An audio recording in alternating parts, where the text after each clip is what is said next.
चंदनपुर जंगल में पेड़ के नीचे बने घर में एक पीहू चिड़िया कालू कौवे के साथ रहती थी।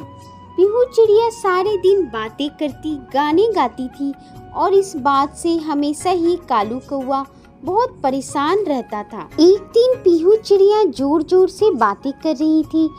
अरे भाई, तुम क्यों चुप बैठे हो? अरे देखो ना, कितना बढ़िया मौसम है। मन तो करता है अमरूद खाऊं, बेर खाऊं और ना जाने क्या क्या खाऊं। और आज क्या इरादा है? कहीं घूमने जा रही हो या बस यूं ही बैठी रहो? तुम्हें पता है, कल मुझे मीनू मौसी मिली थी। मीनू मौसी कहीं जा रही है घूमने के लिए, तो मुझे भी कहा था साथ चलने के लिए। मैं तो जा रही हूँ घूमने के लिए, तुम यूं ही पड़ी रहना अपने घर में अकेले। मैंने मीनू मौसी को कहा था कि तुम हमेशा कहीं न कहीं घूमने जाती हो, मुझे भी अपने साथ इस बार ले चलना। तो मैं जा रही हूँ उसके साथ घूम। भी चलो मेरे साथ घूमने के लिए, हम लोग बहुत मस्ती करेंगे। नहीं नहीं, मुझे तुम्हारे साथ नहीं जाना भैया। तुम अकेले ही घूमती रहो और मीनू मौसी के साथ अकेले ही मौज करो। मैं तुम्हारी बकवास सुन सुन के बिल्कुल पक गया हूँ। अब मुझे अकेले ही जीने दो। तुमने तो मेरा जीना बिल्कुल मुश्किल कर दिया है। इतनी बातें क्यों करती हो तुम? अरे कालू भाई, बातें करना तो मुझे बहुत पसंद है। ओहो हो, तुमने तो फिर से कान खाने शुरू कर दिए।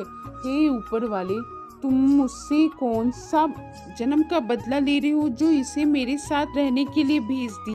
अरे नहीं कालू भाई, मैं कान नहीं खाती, मैं तो अमरूद खाती हूँ। बस करो, मैं जा रहा हूँ, कहीं और जाकर बैठता हूँ। अगर तुम्हारे पास रहा तो तुम मेरे कान खा लोगी। इतनी बातें करती हो तुम तो मेरा दिमाग खा जाती हो। अगर यहाँ बैठा रहा तो मेरे कानों से खून निकलने लगेगा। यह कहकर कालू कौवा वहाँ से चला जाता है और पीहू चिड़िया की बातों से बहुत परेशान था। पीहू चिड़िया भी इन सब बातों को सुन के थोड़ा उसे बुरा लगता है, फिर वह घूमने चली जाती है। इधर कालू कौवा भी घर आ जाता और कालू कौवा को पीहू कहीं भी दिखाई नहीं देती है बहुत दिनों। और मीनू मौसी उससे मिलती है तो वो उससे कहता है, अरे अरे मीनू मौसी, तुमने कहीं पीहू चिड़िया को देखा है? वही जो मेरे साथ रहती थी, तुमने कहीं देखा है उसे? मुझे वो दिखाई नहीं दे रही है। अच्छा, वो पीहू चिड़िया, वो तो मर गई है। उसे एक बिल्ली ने मार के खा लिया था। यही सामने ही पेड़ के नीचे तो पंखे पड़ी थी। तुम उस समय नहीं थे, तुम्हें उसे बहुत पुकारा भी था, पर तुम उसे नहीं आए बचाने के लिए। वैसे तुम्हें तो बहुत खुशी हो रही होगी, वो बहुत परेशान करती थी ना तुम्हें अपनी बातों से। ये बातें सुनकर कालू को बहुत दुख होता है।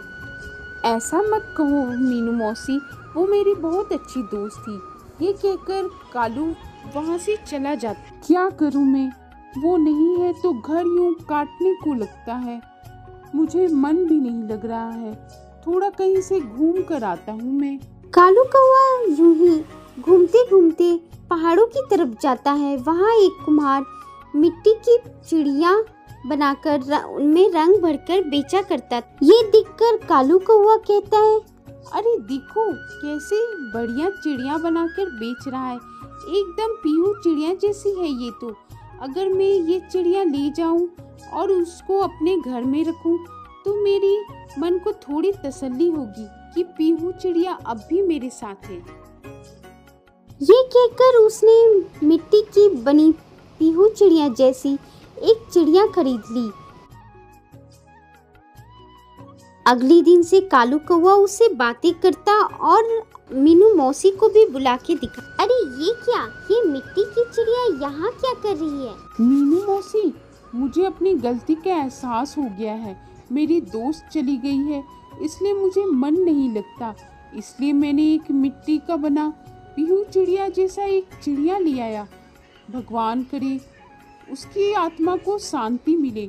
अब यह मिट्टी की पीहू चिड़िया मेरे साथ हमेशा रहेगी। इस कहानी से हमें यह सीख मिलती है, जो हमारे पास है हमें उसकी कदर करनी चाहिए।